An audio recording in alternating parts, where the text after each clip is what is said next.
જય માતાજી બધાને। આજે આપણે બનાવીશું ભટુરે સાથે ખવાય તેવું છોલે ચણાનું શાક। છોલે ચણાનું શાક બનાવવા માટે મેં અહીંયા 1 વાટકો છોલે ચણા લીધા છે। તેને 7 થી 8 કલાક માટે મેં પલાળી દીધા હતા। હવે આપણે કુકર લઈશું, તેમાં છોલે ચણા એડ કરીશું।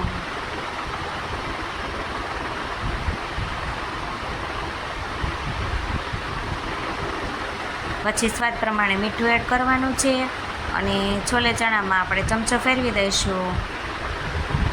પછી કુકરનું ઢાંકણ આપણે બંધ કરી દેવાનું છે। કુકરનું ઢાંકણ બંધ કરી અને તેને 7 થી 8 કલાક માટે આપણે ચણાને બાફી લેવાના છે। ચણા આપણા બફાઈ રહ્યા છે ત્યાં સુધી આપણે ગ્રેવીની સામગ્રી તૈયાર કરી લઈએ।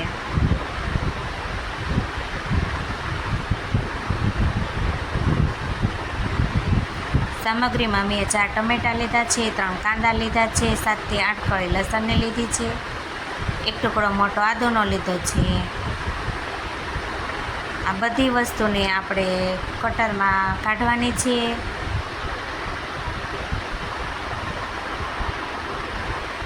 હવે મેં આ બધી વસ્તુને કટરમાં કાઢી લીધી છે।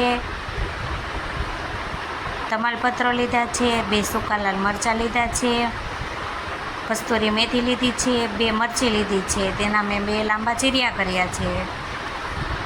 ટમેટાની ગ્રેવી કરી લીધી છે। કાંદા, લસણ અને આદુ આ બધાની ગ્રેવી મેં સાથે કરી છે।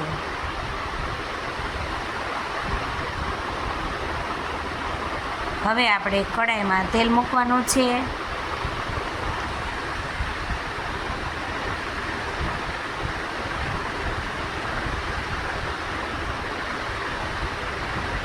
તેલ ગરમ થાય એટલે તેમાં આપણે જીરું એડ કરી દીધું છે। જીરું ફૂટે એટલે સૂકા લાલ મરચાં, આદુ, તમાલપત્ર અને કાંદાના મેં અહીંયા લાંબા 2 ટુકડા કર્યા છે।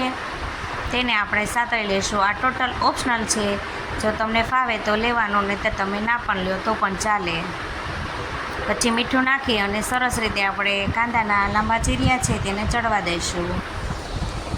કાંદા આપણા ચડી જાય પછી તેમાં જે આપણે કાંદાની પ્યુરી કરી હતી તે એડ કરીશું અને સરસ રીતે આપણે આપણા કાંદાની ગ્રેવીની ચડવા દેવાની છે। ડીશ ઢાંકી દઈશું। થોડી વાર પછી આપણે ચેક કરીશું તો આપણા કાંદા સરસ એવા ચડી ગયા છે। પછી તેમાં ટમેટાની પ્યુરી જે તૈયાર કરી હતી તે એડ કરી દીધી છે અને કાંદાની ગ્રેવી અને ટમેટાની ગ્રેવી બંનેને સરસ રીતે આપણે હલાવી લેવાની છે। ફરીથી આપણે ડીશ ઢાંકી દઈશું અને થોડી વાર ચડવા દેવાનું છે। તો તમે ખોલી અને જુઓ તો તમે સરસ રીતે જોઈ શકશો કે આપણી કાંદા અને ટમેટાની ગ્રેવી સરસ એવી ચડી ગઈ છે। હવે આપણે તેમાં મસાલા કરવાના છે। મસાલામાં આપણે હળદર એડ કરીશું, પછી 2 ચમચી લાલ મરચું એડ કરવાનું છે અને છોલે ચણાનો મસાલો એડ કરવાનો છે।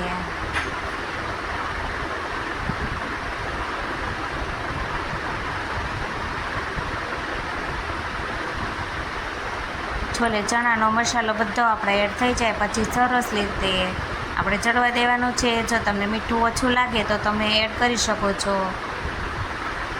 તમે જોઈ શકો છો કે ગ્રેવીમાં આપણે તેલ ઉપર આવી ગયું છે સરસ રીતે। આપણે છોલે ચણાને બાફી લીધા છે તો તેનું થોડું પાણી આપણે ગ્રેવીમાં એડ કરીશું એટલે આપણા મસાલા બળી ન જાય અને સરસ રીતે ચડી પણ જાય। પછી થોડી વાર ખુલ્લું ચડવા દઈશું અને પછી આપણે તેમાં છોલે ચણા એડ કરવાના છે। છોલે ચણા એડ કર્યા પછી આપણે શાકને સરસ રીતે હલાવી લેવાનું છે।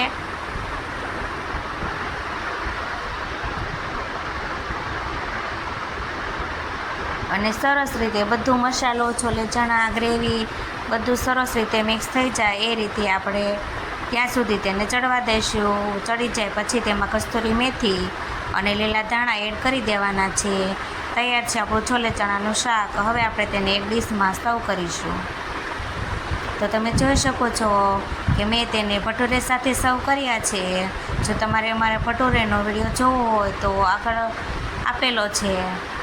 મેં અહીંયા ઘઉંના ભટુરે બનાવ્યા છે. જો તમને અમારો વિડીયો ગમે તો મારી ચેનલને સબસ્ક્રાઈબ કરવાનું ભૂલતા નહીં. જય માતાજી.